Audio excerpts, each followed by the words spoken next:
Smith, Taylor, Wilson, three of the plainest surnames in the English-speaking world, and every one of them is claimed by a Highland clan, not by legend and not by marriage, on membership lists the clan societies keep to this day.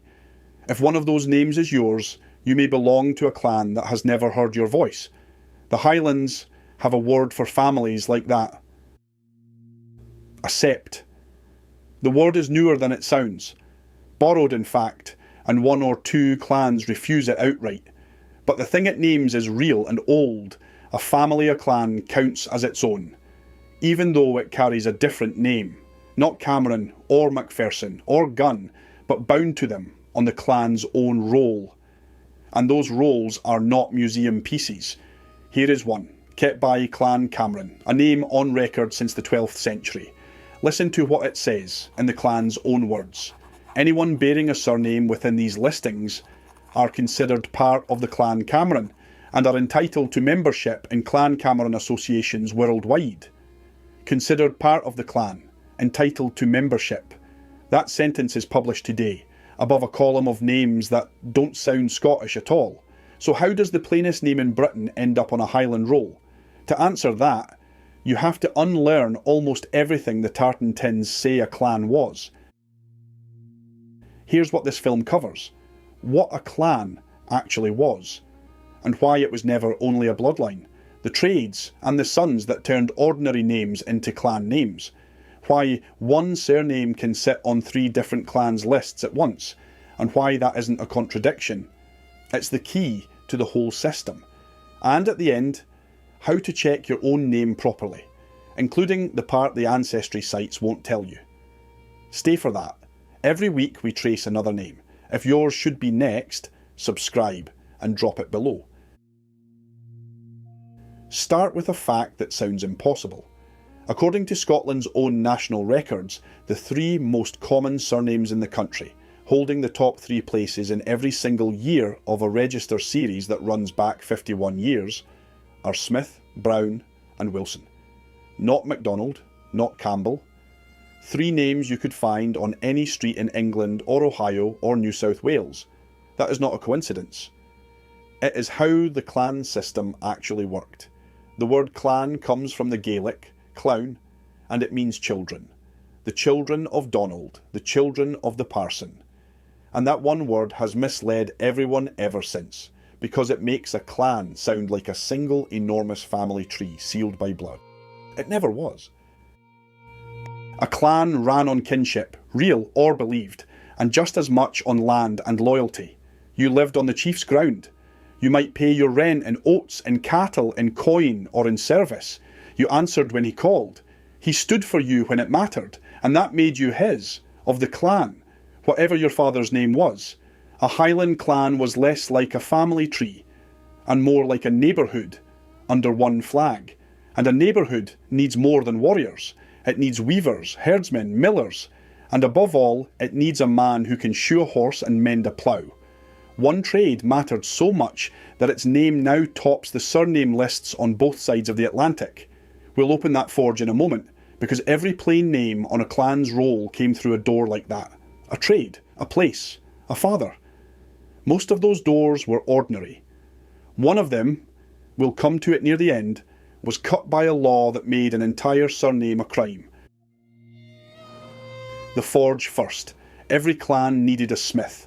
Swords and dirks when war came, plough irons, pot hooks and horseshoes every other day of the year. In Gaelic he was the Goa, and his family became the Gows and the McGoans, the sons of the smith. When the Highlands turned to English, some kept those names. There are Gows and McGoans still, and others translated the trade outright and became smiths. In 1396, on the North Inch of Perth, 2 Highland clans met in a staged trial by combat. 30 men aside, fought out in front of the king himself. That much is history.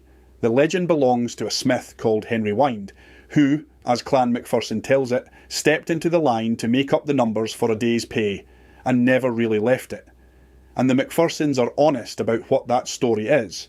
Their own association says the tie rests on, quote, a single event in the clan's history, myth and culture. history, myth, and culture, in that order. Notice too the word they choose for families like the Smiths, not septs, cousins. The needle next. In Gaelic the tailor was Antalya, and Mac Antalya, the son of the tailor, became Taylor. Open clan, Cameron's roll, and you'll find the name entered not once but 3 times. Talyer, Taylor, Taylor, and every entry carries the same 2 words after it. Of Cowal, a place, a district of Argyll, where the clan's own histories tell of a fearsome fighting tailor, the Talyer Dhu, the black tailor, whose people look to the Camerons ever after. Not every tailor in Scotland. The tailors of Cowal. The qualifier is the honesty. Remember it. It matters at the end. And then the sons. In the far north, Clan Gun traces its septs not to a trade but, in the clan's own telling, to one generation of one family, the sons of a 15th century chief they called the Crowner. 6 of them, by name, James, John, Henry, Robert, William, and George. 6 men, each the root of a surname. And the sons of that William, one named man in Caithness more than 5 centuries ago, became the Wilsons of Clan Gun, a forge, a needle, 6 sons. That is how a plain name ends up on a Highland roll, through a trade, a place, or a father. No romance required. Which leaves the awkward question the ancestry industry would rather not answer. If every glen had a forge, whose clan is Smith? Ask 3 clans and you get 3 different answers, all of them written down. Clan Macpherson, as we've heard, counts the Smiths among its cousins. A broad welcome, built on the Henry wine tradition, open to Smiths at large. Clan Donald lists Smith too. But read their entry and watch it narrow as you do. The Smiths of Clan Donald were, in the Society's own words, originally McGowans, only one family, from South Uist, one family, one island, and Clan Macfarlane's records carry the name as well. Smith in Dumbarton, a county this time at the foot of Loch Lomond, 3 clans, 3 claims, and they don't have to contradict each other because each is talking about different Smiths in a different place, standing under a different flag. At its best, a sept list is a map of who stood where. It was never a family tree. It happens to grander names than Smith. Clerk, the cleric's son in Gaelic, the clerk's own name everywhere else, appears on Cameron's roll and on Macintosh's. And the Camerons themselves concede the point.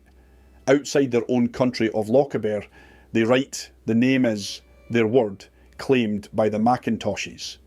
2 clans, both with their reasons. About different clerks. Even Kennedy, a name with its own chiefs, its own castle, its own clan entirely, appears on the Cameron roll for one branch in one glen. And the Camerons print a warning beside the thought, the Kennedys, they write, are a Scottish clan in themselves. Too often and incorrectly remembered as somebody else's sept. So when 2 clans claim your surname, nobody is lying to you. The lists are remembering allegiance, glen by glen, as well as anything can, 3 centuries on. The real question is where the lists themselves came from, because they are younger than they look. The clans are ancient. The lists mostly are not. When the clan societies formed, many of them in the 18 and 1900s from Edinburgh to Nova Scotia, they gathered the old allegiances out of old histories, estate records, tradition, and, in our own time, DNA studies, and wrote them into the rolls you can read today. Curated tradition, assembled by the families themselves. And here is what should make you trust them more, not less. The best of the societies grade their own evidence, openly, in the verbs they choose. The Macmillans say the Browns of Argyll, quote, are said to be descended from a brown-haired son of a laird of Carradale, are said to be. The clan weighs its own tradition in 3 words. Clan Gun, of the 6 sons, adds that the onus would be on the applicant to show the line back. An invitation, with the burden of proof left exactly where it belongs. And the Macfarlanes put it best of all. The word sept, their own history warns, is anything but uncomplicated. but one road onto a roll was darker than all the others. In 1603, the name MacGregor was proscribed, abolished, by order of the Privy Council, and the ban reached further than any sword could. The penalty for taking the name up again was death. No minister could christen a boy Gregor, no notary could write the name into a deed, lifted once, then brought back. The law was not finally repealed until 1775, 172 years after it began, so the families survived in other men's names. The clan's own societies still keep the record. White stands among the documented aliases of the proscription years. And family by family, MacGregors are recorded under Grants and Murrays and more. That is what a sept list is, not a certificate of blood, a memory of who stood where, kept honestly, edges showing, an invitation, not a verdict. This film opened with a promise that you'd know how to check your own name properly. Here is how. 3 moves that ancestry sites won't teach you. First, start at the clan society's own list, not the aggregator sites that copy each other's mistakes. The society's page tells you what the clan itself recognises today, with the hedges still attached. The good ones show their sources, follow them back. Second, if your name appears under more than one clan, and the common names do, geography is your guide. The Smiths of South Uist are Clan Donalds. The Smiths of Dumbarton look to MacFarlane. Macpherson's door stands open to Smiths at large. Where your people lived narrows it to the right claim, and the records decide whether it's truly yours. And third, read the verbs. Is said to be.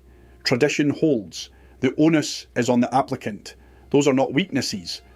A list that shows you its edges is worth 10 that pretend to have none. Smith, through the forge. Taylor, through the needle, in Cowal. Wilson, through one man's sons in Caithness. Brown, Clark, Reed, Duncan, Black, Baxter, Walker, White, Miller. Every name on that register stands on a clan society's own roll, somewhere, and for many of them, the clan wrote down why. Drop your surname below, and we'll tell you which clan societies list it, and where the tradition runs thin. You've heard Old Gaelic said aloud in this film. If your family says any of these names differently, tell us that too. The old names carry more than one way of being said, and yours is part of the record. And that banned name, outlawed under pain of death, and not finally free until 1775. That story is next. Picture that register once more. Every plain name on it is a door, a forge, a needle, 6 sons, a hiding place. Your surname isn't a label, it's the one record your family never stopped keeping. Drop your surname, subscribe, we'll trace it.